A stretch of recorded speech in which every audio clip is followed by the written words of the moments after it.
Hello, everyone. Thank you for joining us. I'm Judy Ellis, Head of Diversity, Equity, and Inclusion Advisory at AMS. I work with our clients on developing programs and interventions to maximize the underrepresented talent in their employee populations and in acquiring underrepresented talent. And I'm pleased to be joined by my co-host, Paul Modley. And after Paul introduces himself, I will allow our panelists to introduce themselves. So Paul, would you introduce yourself? Thanks, Judy. Good morning, good afternoon, good evening, everybody. My name is Paul Modley, and I'm the Director for Diversity, Equity and Inclusion. My role is primarily to lead on our internal diversity, equity and inclusion strategy for AMS globally, as well as supporting our clients in our predominantly our outsourcing area to ensure that we're continuing to deliver DEI centric solutions to them. So really delighted that you've joined us this afternoon. Thank you. And we are joined by a really amazing panel of experts today.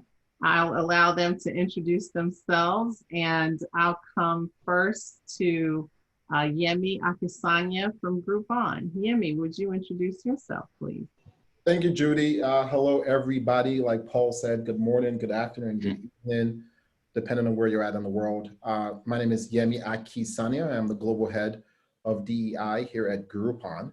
And I lead in partnership with two others on my team. So we're small but mighty, our global DEI strategy that serves our human capital strategy, which is our employees and teammates, as well as our merchants and our customers as well. So looking forward to a fun conversation. Thank you, Yemi. And if I could come now to you, Monica from Eaton, would you please introduce yourself?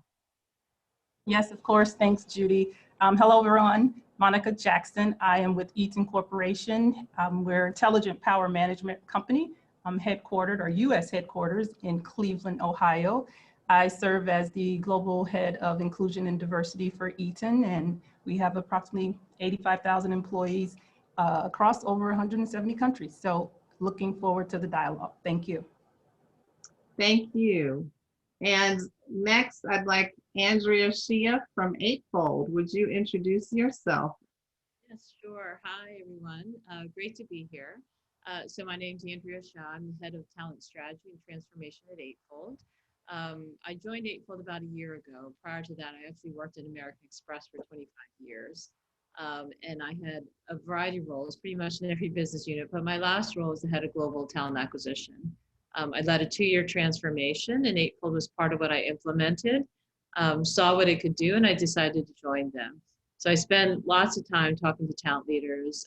Diversity and inclusion is one of the top priorities across many companies. So really excited to have a great discussion today. Thank you. Thank you. And next, I'll come to Darla DeGrace at Morgan Stanley. Good morning, good afternoon, good evening. It's so great to be here with all of you today. Darla Pires DeGrace, I'm the Global Head of Diversity Talent Acquisition for Morgan Stanley, obviously, which is inclusive of attracting, recruiting diverse talent to the firm, but also focusing on retention and mobility, which is, I know, what we're talking about today. So grateful for the opportunity. Thank you. And now I'll come to Kirstin Schulz, who's my colleague at AMS in the advisory practice. Kirstin? Lovely. Thank you, Judy. Kirstin Schulz, delighted to be here amongst these amazing panelists. My role is that of an EMEA advisory lead at AMS, where I run talent acquisition, diagnostics and transformation programs. And of course, in all of these programs, D&I and talent mobility are really big topics, and something pretty much all organizations across the board that we're working with are looking to improve. So really looking forward to the discussion. Thank you. So Paul, I'll turn it over to you now to get started with questions for our esteemed panel. Great, thank you, Judy. So yes, the way that we're going to play this is we've got a number of questions which I'm going to pose. to the panel. We would like this to be as interactive as we can possibly make it. So we have the chat functionality on here. So if you have any comments or any questions as we go through, please do pose them, and Judy will keep an eye out for them. We also have a couple of poll questions which we may use. We'll see how we're going, but I've no doubt that this will be a very interesting debate. And the debate is all about internal mobility, in terms of how can we use internal mobility as a way of continuing to drive diversity, equity and inclusion across our organizations. And we'll be kind of touching on a number of different areas, kind of data, process, people, hiring managers, and all of the impacts that these have in terms of internal mobility. So let's get started. And Monica, I'm going to come to you first, if that's okay. You have previously talked about your approach in Eaton to support internal mobility, including the creation of internal labour maps. Can you tell us more about this and how it's supported internal mobility within Eaton? Yeah, sure. Great question, Paul. So internal labor market maps, as I think about them, we all have internal labor markets. Our maps are really more of the visualization of that internal labor market, right? In terms of, you know, our selection, our hiring, our development and promotion of talent, the exits, you know, quote unquote turnover, if you will. And the way that, you know, we started using these internal labor market maps, as we declared our commitments, our 2030 commitments, it was a great way and a very succinct and visual way to share, here's what's happening. And we shared that both from a gender standpoint and for race. And it allowed us to just get, you know, from a systems enterprise level, pretty clear about what's our current state. You know, looking by level at what was happening, you know, with women versus men, minorities versus non-minorities, and even disaggregating that as well. So being able to look at the trends and, you know, looking at it from, you know, like a 3-year average, you know, standpoint, knowing where we really needed to go focus, and maybe, you know, stepping back and seeing what was happening organizationally, but then we could also do it for each of our businesses, each of our functions. So then they had that view as well. So it's been extremely helpful for us in terms of now deciding what are our actions, you know, more meaningful actions that are pretty pointed in what we need to do to drive, you know, this advancement. And then furthermore, it allows us to understand the levers that we need to pull more than others. And one interesting thing is what we found is from women, we need to do more in terms of hiring to reach our commitment. And then for minorities, it's really about the turnover. So looking at the internal labor market maps gives us just a lot more insights into the specific actions that we need to take. Well, first getting the insights and then deriving those actions. And just on that point about needing to do more from a sort of women's perspective, what sort of things have you had to do or put in place in order to kind of move that forward and support women? Yeah, I mean, honestly, it's really about, you know, that intentional development, identification of talent. So when you look at the pyramid, you know, which the market, you know, reflects to some degree, you'll look at, you know, our earlier career bands. And when we look at the pull through, we're seeing that, hey, maybe it's not happening at the extent that we think it should, right? In order, so where do we go focus? How do we go focus? Identifying the talent and what's really happening there. So that's, you know, clearly, I think, the specific things we had to do from women, and it's very similar for minorities as well. And how do you see this developing? What stage are you at in terms of your labor maps, and what's the next stage? Where do you take this? Yeah, look, I think the labor market maps, it's an annual refresh, I'll say, because your data trends. So every year looking what happened last year, and then that's why we also take the 3-year average and looking at it. So it's not just a point in time. So you're looking at it from that standpoint, but this just helps us even with our projections. And when I mentioned earlier, now we know what levers we need to pull, and are we pulling them hard enough in order to reach that commitments? I think about the times when you think, okay, our commitments are, we want to get to this level of representation, but how do you do that, right? Yeah. And it actually, you know, helps us to quantify, you know, what by order of magnitude, what does that look like, right? And so they're going to be here, and we're going to use them from now until, but it's just a great one pager for each, and being able to put that in front of our leaders to help them understand, here's the market for your organization. Here's what's really happening, because individually things are happening, but when you step back and look at it in that one pager view, it becomes crystal clear, and it's that, okay, we're buying talent more than we're building talent. We didn't realize that. So maybe we need to focus a little bit more, because we have talent internally. What are we not doing, in terms of pulling them up? So it allows us to ask those deeper questions, because the data is sitting there in front of us. One of the things you said previously when we had a conversation, and I love the comment, it matters to fill all the roles internally, which is obviously a strong philosophy you've got. And I love that. I love that. It just feels the right thing to say. But how do you embed that in your organization? How do you get your hiring managers to kind of live and breathe that philosophy? Yeah, and look, that's aspirational, clearly, to say all the roles internally. But again, our market map identified that we were going out, right? We were buying more than we were building. And more so what was, and that's not, higher in the organization, you may understand that, right? Unique skills, special, but what, in full transparency, and we're all family here, right? Lower in the organization, we were going out at a higher rate than we would imagine. And you're talking probably talent that's not specialized. And you're like, wow, we should be doing something differently. So when we're thinking about now operationalizing that, when we're posting roles at that level, for sure, post internally first. Do our diligence to go out there. Where's the talent internally?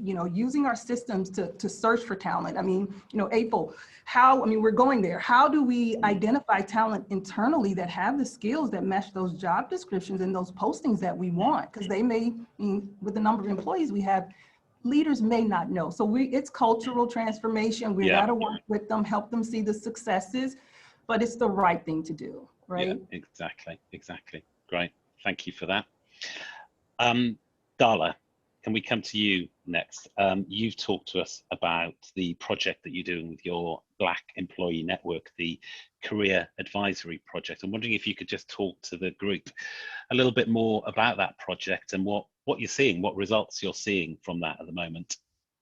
Yeah, I have to say, I've been in diversity for over 25 years, and I started my career as a recruiter, and I learned very early on how closely retention is, and you have to be thinking about retention at the same time you're actively recruiting talent. So I can't take full credit for this program for sure. Our Black Employee Network group really kind of drove this initiative, which was really designed to boost retention, create awareness about our career resources, and also to provide some valuable connections for people as they navigate their career within Morgan Stanley. So definitely shout out to the team there. But last year, we surveyed our Black Employee Network group to get a sense of who might be interested in mobility over the next 3 months, 6 months, 9 months plus. And based on those survey responses, we built out a program that we launched in February of this year, whereby we hired career resources. So you kind of think about university, right, and career resources, and that person you used to talk to about your career path and where you're going to go and sort of skills that you need to develop. And those conversations with our advisees have been tremendously helpful, right? And it's a testament from the survey responses that we received.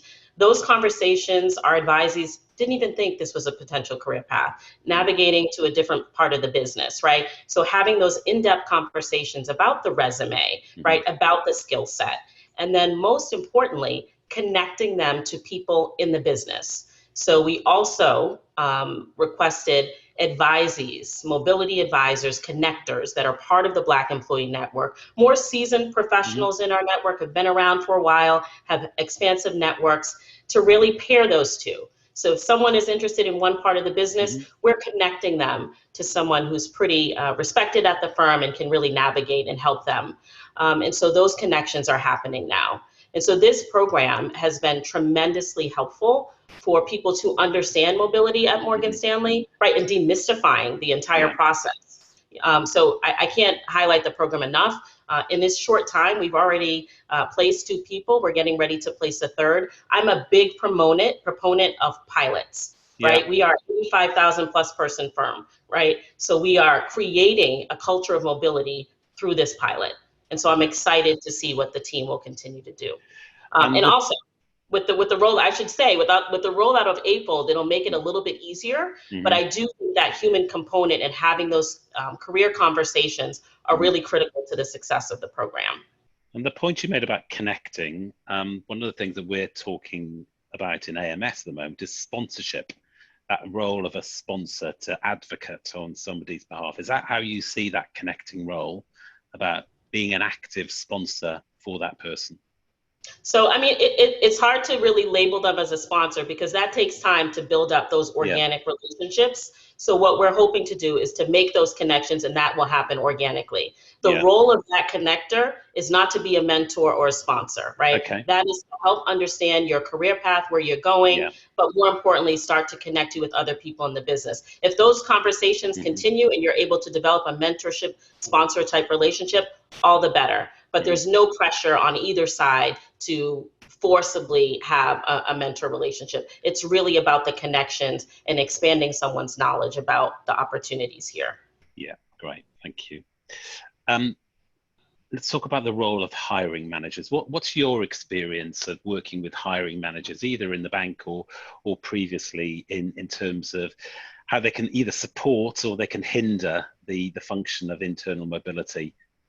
Yeah, I mean, it's a combination of both, right? You're going to have managers that fully support and encourage people to explore other opportunities, but others, like, the talent is so great, we want to keep them on the team, we don't want to lose them, and worry about backfilling them. And then you have some managers that just don't understand the value, right, of pouring into their talent and exposing them to other opportunities.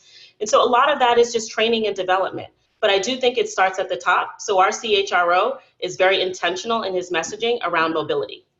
That is where the firm is going, and being able to, engage talent internally, keep them at the firm, even if that means that they're going to go outside of the business that they're in, right? That's not a new concept, but it is something that we need to continue to push and educate people on. But I think for managers, it really is training, right? And again, demystifying the process of what mobility is at the firm, but how it's beneficial to them, to continue to bring in diversity and diverse perspectives, right? And encouraging those career conversations with your talent. So it has a lot to do with training, but also, at the leadership level, promoting mobility. Yeah. And I think it's our role, it's our responsibility, isn't it, with hiring managers to, when we're faced with that challenge, well, I don't want to lose that talent, I don't want to lose that person from my team.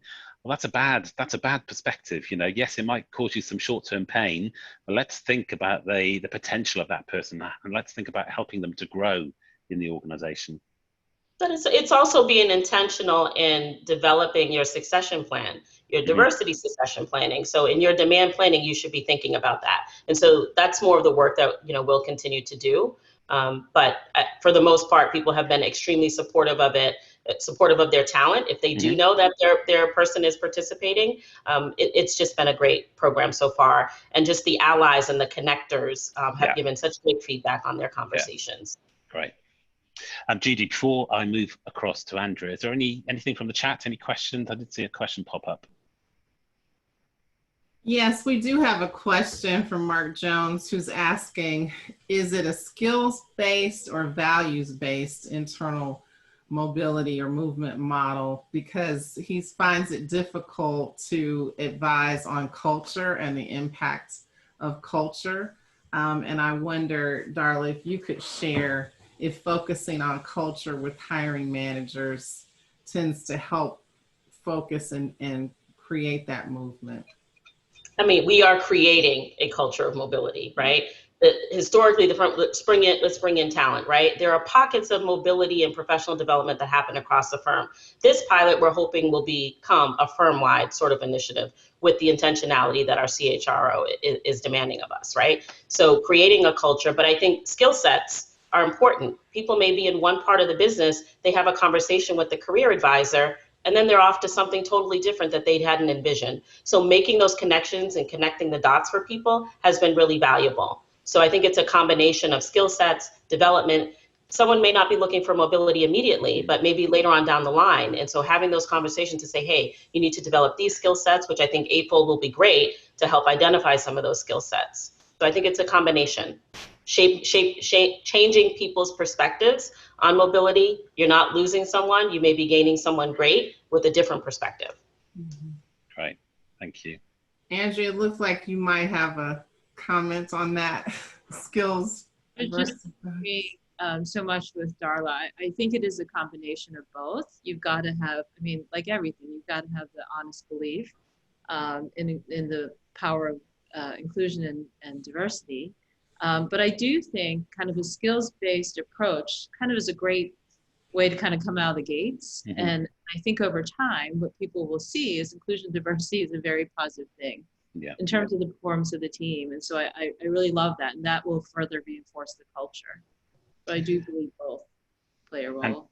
Andrea, let's keep going with you if it's okay. And we'd love to know a little bit more and understand a little bit more about Eightfold. You've talked about how Eightfold is democratizing internal moves.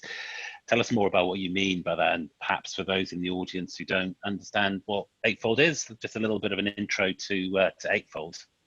Yeah, sure. I'm happy to talk about this. So I think one of the most important things about inclusion and diversity is having, removing bias and having a level playing field, right? Especially when it comes to career opportunities.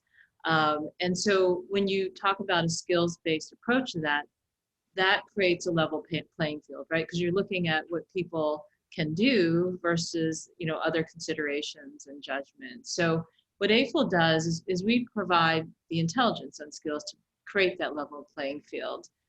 To give you just a little bit more context is we have about half the world's workforce worth of data, and that's data on skill sets, that's data and insights on roles and skills associated with those roles. So we can provide our customers with insights on the skills that their employees have, and also the skills that their candidates have. And so with that information, that allows employees to kind of have full transparency and really find jobs that their skills match to, right? And leaders can find talent and candidates whose skills match to their jobs. So really importantly, what this means is that finding roles is not based on who you know, it's based on what you know, right? And I think that's really important to have that level playing. And I think many of us know how it works today. Oftentimes you know about opportunities because you know somebody in that organization and you have someone to help champion you in that organization. And that's not a level playing field because decisions are being made based on your ability to network, right? And that's not an even playing field. So I think when you provide intelligence on skills, again, you're giving employees the ability to find roles that their skills match to in a fully transparent way across the entire company. And you're giving leaders the ability to find people based on that too. We're seeing tremendous results from this from our customers by giving that type of transparency and the matching capability. We've got other tools too that really ensure inclusivity along the way. And what we're seeing on average across our customer base is a 50% increase in click to apply from employees that are underrepresented minorities. So that basically says you're getting more engagement in roles and opportunities because of the transparency, I believe. That's my hypothesis. We're seeing great results. And I think the thing I love about this with the skills-based approach, it just becomes part of how you do talent, how you have ability or how you find talent versus having a separate diversity initiative. Yeah. And I think too is where we all want to get to. Yeah, exactly. I wonder if now is a good time to do our poll question because it kind of aligns quite nicely with what you've been talking about, Andrea. Karen, I wonder if you could launch our first poll question. When we come back, we do have a question about mitigating bias in AI tools, which is always an interesting topic. Karen, did you, are you there?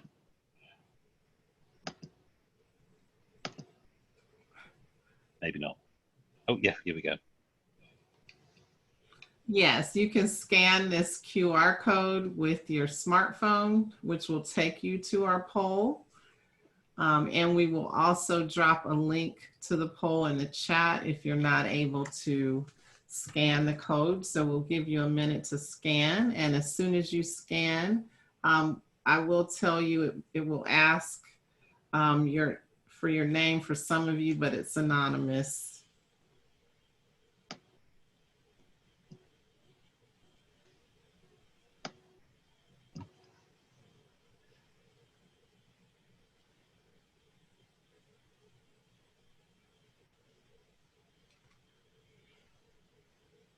And it'll be really interesting to see what everybody thinks on this.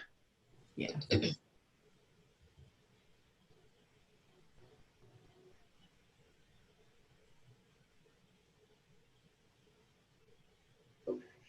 Right, so the question is it easier for employees in your organization to find a new job with another company or to move jobs internally within your own organization? So very, very interesting. So at the moment, the majority of you are saying it's easier to find a job in a different company, 45%. Only 11% saying much easier to find a new job in current organization. So totally 32% saying it's easier to find in current organization. So yeah, when we look at that overall, much easier and easier. It's like 70% of people, it's easier overall to look outside. So we've definitely got a challenge, but I don't think we'd be surprised by that, because obviously that's why we've got the topic on our agenda today. And I guess the challenge is how do we kind of break down those issues or those challenges that get in the way of really affecting good internal mobility within the organization. Mm-hmm. Great, thank you for that, Andrea. Let's come back to you. So thanks for the introduction to Eightfold and how it's really supporting internal mobility. I've seen the product, and I've seen how it can really support an individual in terms of spotting opportunities or spotting what they need to be doing from a development perspective, training perspective, linking in with mentors. I can absolutely see that. But we also talked about succession planning. And how organizations should be using succession planning to actively support internal mobility. Can we get your thoughts on that? Yeah, I think succession planning is just such a powerful, proactive way to make sure you're being inclusive and making sure you're considering diverse candidates as you're thinking about career mobility. I think Monica had said earlier that building is important. Building your talent versus buying your talent. And I think succession planning gives you a great way to build your talent. Mm-hmm. And then from a diversity perspective. So you have the ability, or Eightfold, our customers are using this, and this is a really kind of very popular feature of our product, which is the ability to kind of put your succession plan together through matching across the organization, right? I think unfortunately a lot of HR leaders are still putting binders together. And it takes so much work. As a former HR leader, I know how much work is involved in succession planning. Now Eightfold allows you to look across the company and also allows you to make sure the slate of successors that you've identified are diverse. Mm-hmm. I think it's really important, and it's a great way to be proactive about it and ensure you're really kind of really driving mobility among the diverse employee set. So I think that's important. Yeah. Okay, great. I know we've got a couple of questions in the chat. I do want to give Yemi and Kirstin an opportunity to talk, but don't worry, we will come back to these questions and we'll field them around the audience. But thank you for that, Andrea. Yemi, thank you for joining us today. You have talked at Groupon about using talent metric dashboards to support your internal mobility program. Perhaps you can talk a little bit more about that and how that in practice works. No, sure, happy to. Again, Monica, Darla, everyone has been so great. I'm taking so much notes here. But anyway, I think we would all agree that managing a workforce has its inherent challenges. And I think we'd also agree that managing a remote workforce has additional unique challenges, even in the best circumstances. And as we all gradually exit the worst of the impact from the pandemic, at Groupon at least, we expect our employees to continue to harness both the remote work we've harnessed over the past 2+ years and the in-person work. So something commonly referred to as hybrid work model. And I think the concern is that the experiences of our employees who return back into the office and have that face-to-face, in-person experience in comparison to those who rather work remotely might or could be different. Regards to, you talk about succession planning, you talk about internal mobility. Will the folks who are in the office face-to-face with the leaders, will they get more opportunities, special projects, promotions, comparison to those who don't see? So this is something that's top of mind for us. And we believe that this moment can be used as an opportunity to reset aspects of our culture, and specifically our work model as it evolves and as we begin to learn the new way of work. And what we are doing is trying to answer the question of, how do we deploy talent metrics to support internal mobility? I think that question is not a whether or when. I think it's a question of how. And I think the answer to it starts at the point of being able to recognize and acknowledge existing inequities. It exists, it's there.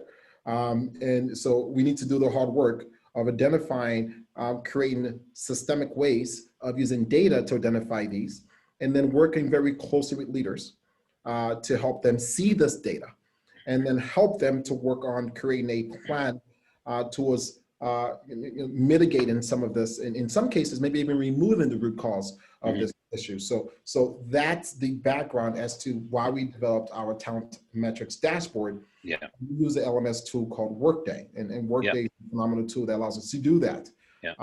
And within that, we have a talent funnel that we've created to help us see the experience and monitor the experience of candidates from the point of applying for a job, towards onboarding. So the talent funnel catches, demographic information such as gender, and in the US only, ethnicity, and age, and so on and so forth. And we're able to see a comparison from, let's say, for example, a job rec, and we have 75% of the individuals who applied to a job rec are women, and let's say 25 were men.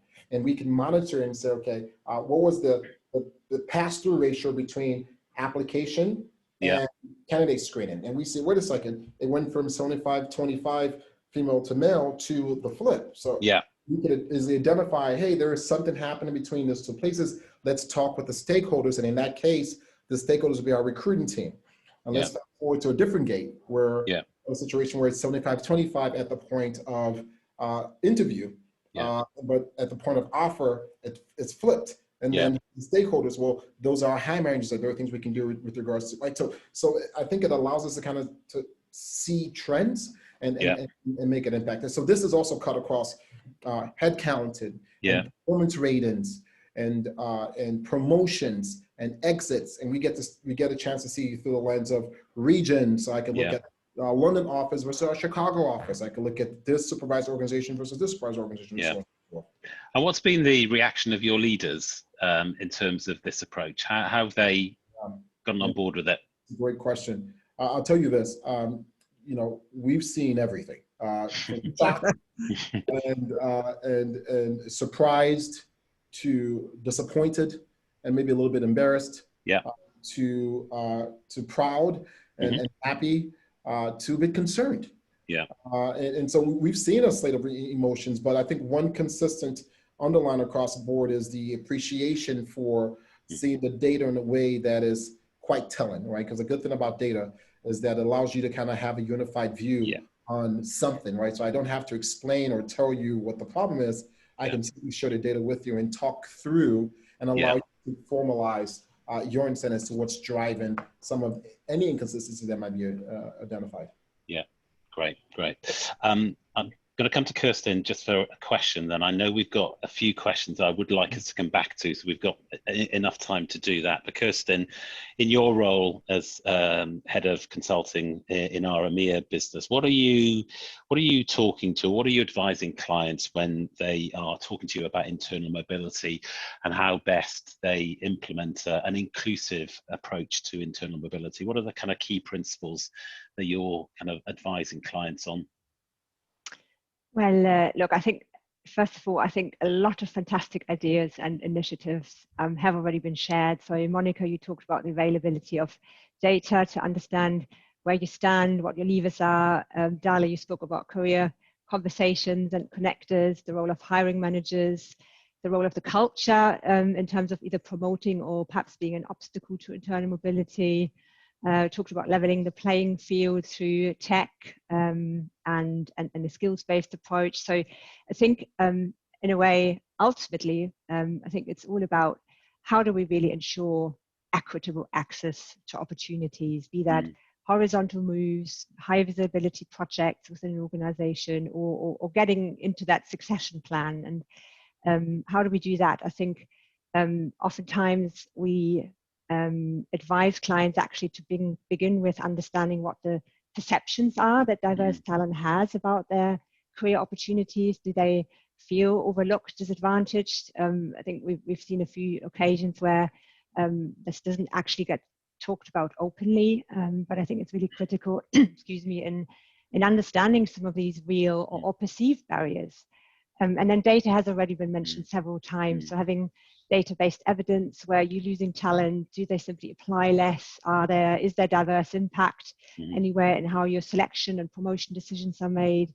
Do you rely perhaps a bit too much on tapping on the shoulder, the famous tapping somebody on the shoulder, existing internal networks that are difficult to break into? So I think in a way it's kind of the art and science is to bring all of this together, to really bring all of these interventions together and get them to actually make these changes, and in particular the cultural and mindset shifts that need to come with really promoting inclusive internal mobility across the board. And finally, I think also it's really important that in all of this, the messaging is about focus on inclusivity for all employees. So really being intentional about your comms, be intentional about the messages you want your different employee groups to hear about career opportunities in your organization. And what are the key functions that should be involved when an organization is looking to evolve or develop or transform its internal mobility process or function? What functions in the organization need to be at the heart of this and talking to you? Very good question. And I think important to recognize, perhaps first of all, that internal mobility doesn't sit in one function. I think that's part of the challenge and possibly part of the solution. People move through organizations in so many different ways. I think you've got obviously talent acquisition, internal hiring.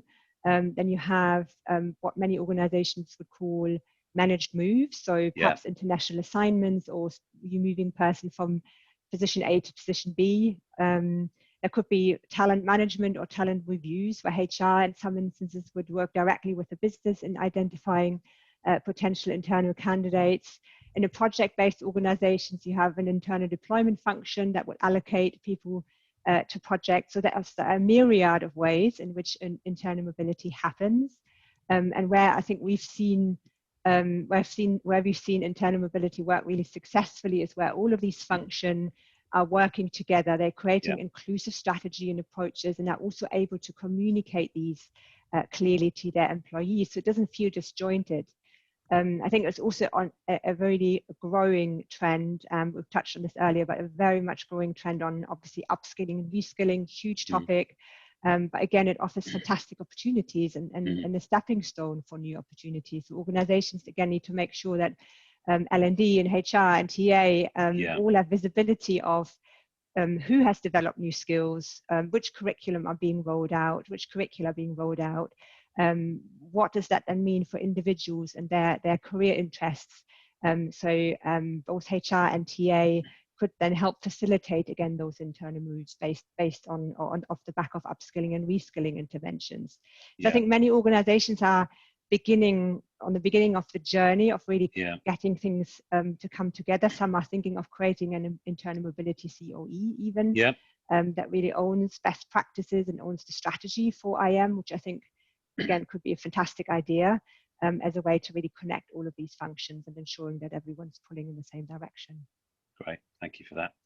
We are going to go to another poll, but before we do that, I do want to just go back.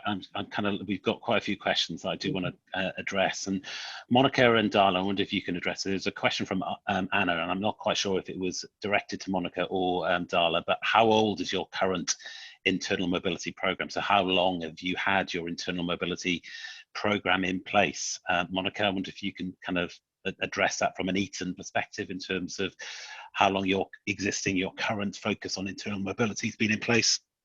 Yeah, great question. And Darla, it may be more yours, but what I'll say in terms of your efforts, what I'll say in terms of our focus on internal mobility, our labor market maps really helped us say, we need to focus here. Right? I mean, I think we believed we were doing things that were in support, if I'm totally honest, right? Our actions and our efforts. But the data just helped us really look at it, you know, at a closer level. And it's like, here's a report card. Here's really what's happening. So probably within the last, I'll say 3 years or so with these maps, it's helped us to really focus more and have, an example I'll give you is, we were talking the other day about, you know, doing some focused effort. And one of the suggestions or recommendations was, well, we'll start at a certain level, higher in the organization. And so, you know, by having these maps, you know, I'm able to take the group back. Remember where we have the greatest need. Remember where, right, we have talent lower in the organization that really need the development, that really where our pull through is lower, where the turnover is higher. So it allows you to just have those focused conversations, data-based, you know, support it. It's not, well, this is where we should start. We think this is a good place. It's like, no, that's not the honestly right place if we're following the data. Right. I think that's so important. A few things that resonate is that how you all said it's important to really educate your hiring managers throughout the process. And I think something both Yemi and Darla alluded to is make it okay to say, where do we have gaps? Where do we have bias in our systems? And data helps you to make that kind of determination. And Andrea, I see you tried to answer in the chat that was a question. How do you mitigate for bias, even with AI, which is often something that you hear in the DEI community? I know you dropped it in, but can you give us a really short version on the kinds of interventions you're doing to make sure that AI is built without bias? People hear the word AI, they get really nervous about that. So Eightfold is very careful about that. We do everything in terms of creating our AI, make sure nothing related to race or gender is used. We test it regularly statistically to make sure bias isn't creeping in any way. I think the question that was asked of me though is, what if someone doesn't have a really robust resume or is not used to creating a great resume? Does that leave them in a disadvantage? And I did answer that question. We have very sophisticated algorithms that really understand the relationship between skills. And so if you're not using the right word, you know, in your resume, or you're still matched because we have the ability to understand the roles you've had and the skills you've acquired. Can I add one quick thing? Because I think this is really critical. In our statistical testing of bias in the algorithm, we're finding that the matching is not creating bias. What's creating discrepancies in terms of the representation of the candidates that are selected or matched is the job requirements. Meaning hiring leaders oftentimes have an endless list of job requirements. And unfortunately, the more requirements you put on, you know, hiring leaders think they get the better quality candidate, but they're limiting their pool of candidates so much. They're almost looking for someone exactly like someone who's already done the job. And that limits your diversity so much. So we have something in our tool that allows you to see what happens to your candidate pool from the standpoint of diversity as you keep adding on a ton of requirements that may not necessarily be needed. So I just want to highlight that because I think that's important to understand. Thanks, Andrea. Darla, there is a question which is specific to your program. How did you garner the buy-in of your hiring managers to your pilot program?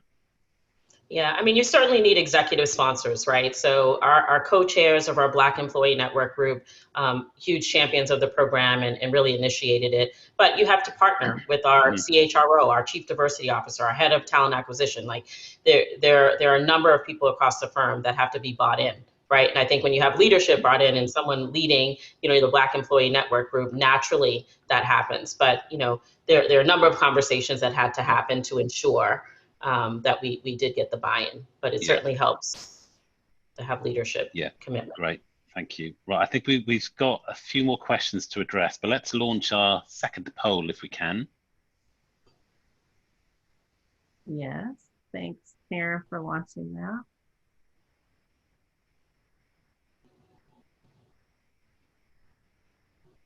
And again, you can scan with your phone if you joined us late with your camera. And we'll also drop in the chat how to get to this question as well. And the question is, what are the most challenging barriers to internal mobility for the business? There are 4 options to choose from, so this will be interesting.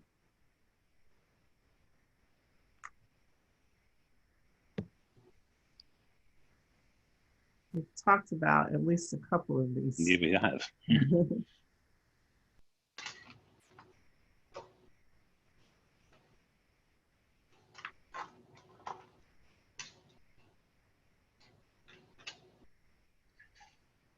Right, let's have a look. Interesting. So the top response, lack of processes to identify and move. So there's obviously a kind of a concern about the internal mobility process. It's not kind of enabling the moves. Followed secondly by, and we've talked about this, that kind of manager, that line manager, hiring manager resistance. They don't want to lose their talent. So I'm not surprised that it's moving up. So I'm not surprised that came in there. And then the lowest one, availability of internal employees to fill roles. So yeah, it's obviously the view of the audience is it's much more about the process and about that line manager capability. Anybody on the panel got any thoughts, anything of interest or anything? We've talked about these points, but any comments from the panel on this poll? I have more of a reaction. In my mind, I would have thought the current manager resistance to be the highest. And I only say that because I think one of the biggest challenges I've seen is culture. We've talked about culture quite a bit.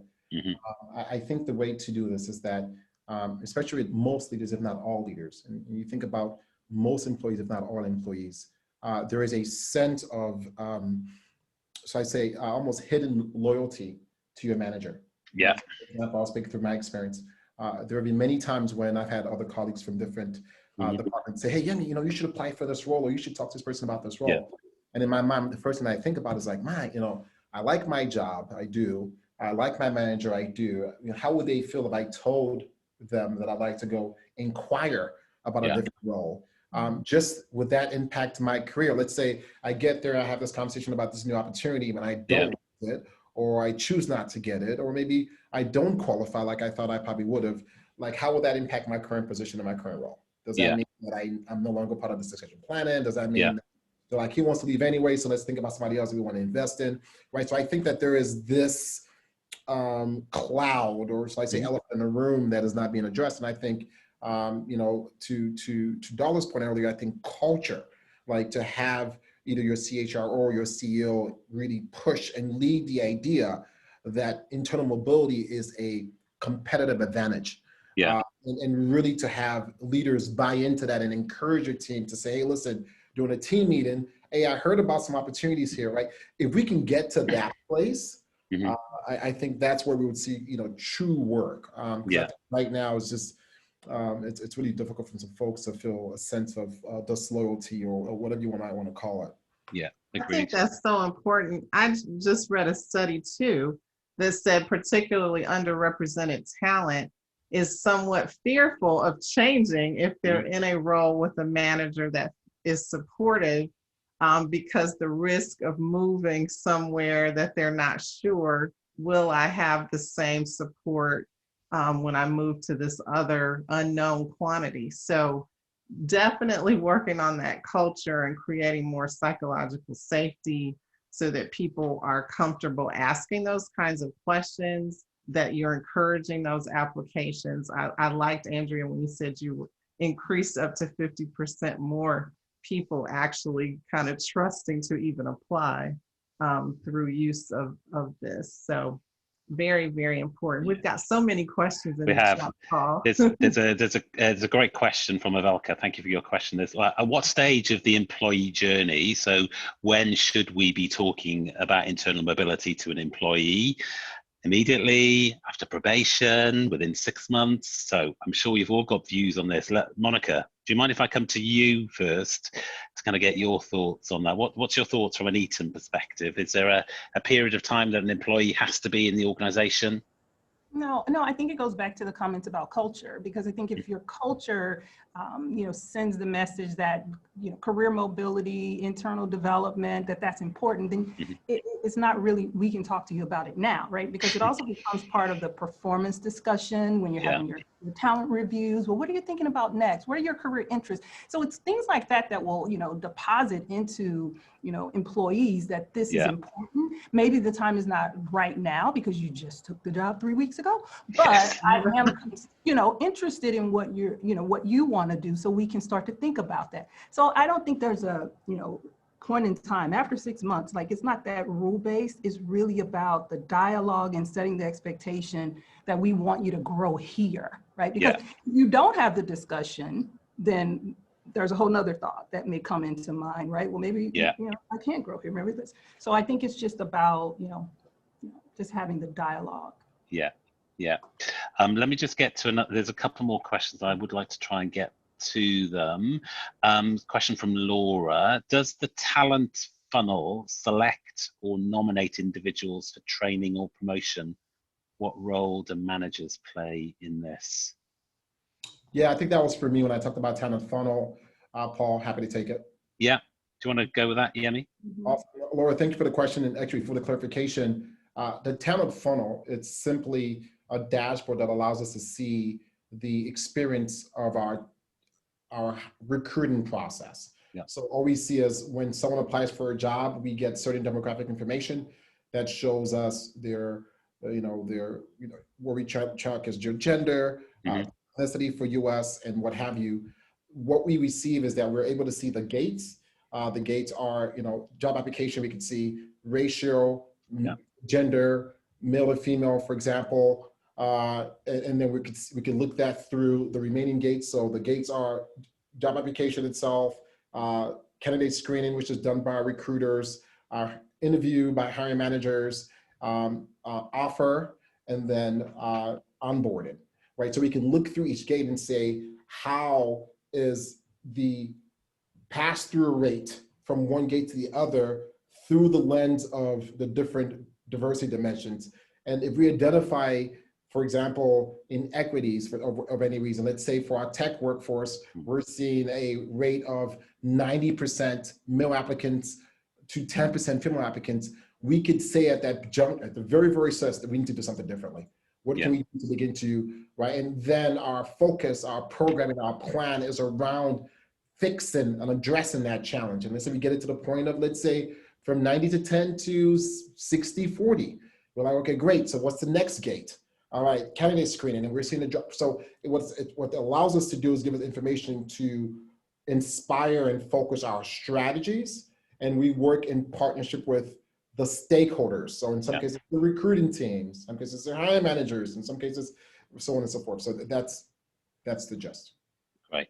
I'm just going to go with one more question, and then Judy, I'll hand across to you to close us. And Kirstin, I wonder if you could just address this one.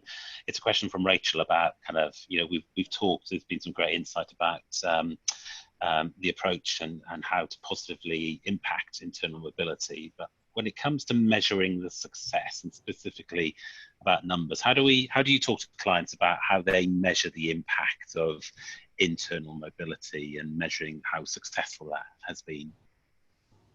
Very good question. And I think it goes back to what I said earlier. It is a little bit of an art and a science, because data availability is a common challenge pretty much across most organizations that we work with. I can see here on the panel, some of the references were made around on dashboards. It feels to me already really quite advanced. I think many organizations are at the very early stages of actually mapping out what data they need to collect and what dashboards they need to create in order to actually help them assess what really shifts the needle and what makes a difference. I think generally speaking, for me, there isn't probably just one thing or one silver bullet. I think it's about creating a package of interventions that really all need to come together to make an impact. But I do think, again, culture is in a way probably the biggest enabler for interventions to actually be successful. If a culture of mobility does not really exist, or if there's a lot of talent hoarding going on, that would be, I would say, something that needs to be addressed early on before you actually invest too much into many other interventions, some of them or many of them that were mentioned already on the call earlier throughout the last hour. Okay, great. So let me draw this part of the session to a close. I'd personally like to thank you all. Thank you, panelists, for joining. It's been a brilliant conversation. Thank you for your insights. I'm going to pass across to Judy to close us. Yes, I do thank you for this discussion. It's been rich. As I think Yemi said, we've heard so many great ideas from each other. And as Kirstin just alluded to, so many organizations are kind of at their infancy in looking at this important area related to DEI. We will be doing our last webinar this calendar year on October 13th at the same time. It's also a Thursday. And our focus is really on various categories of workers, contingent workers, hourly workers, and every category in between, because focusing on DEI for these different categories has been challenging for many of the clients that I support. And yet we want to make sure that we're using the right approach for the right talent pool, and that we ensure DEI initiatives don't get lost in the shuffle when you're looking at things like gig workers or part-time hourly workers, etc. So please join us next October 13th as we address that topic. We will have another panel of great industry experts like we've had today, and we'll share the registration link in the chat so you can register right away and join us. But I really am very appreciative, as Paul said, of the transparent discussion today. We like talking about the warts and all, because all of us who are practitioners in this space want to really hear what reality is like and learn from each other so that we can make a difference in creating more equitable access to all categories of talent, particularly underrepresented talent. So I encourage you to follow our panelists on LinkedIn. They are experts and share a lot of data. We'd love to have you support and follow us as well. So signing off for today. Thank you for joining us. Thank you. Thank you, guys. Thanks, everyone.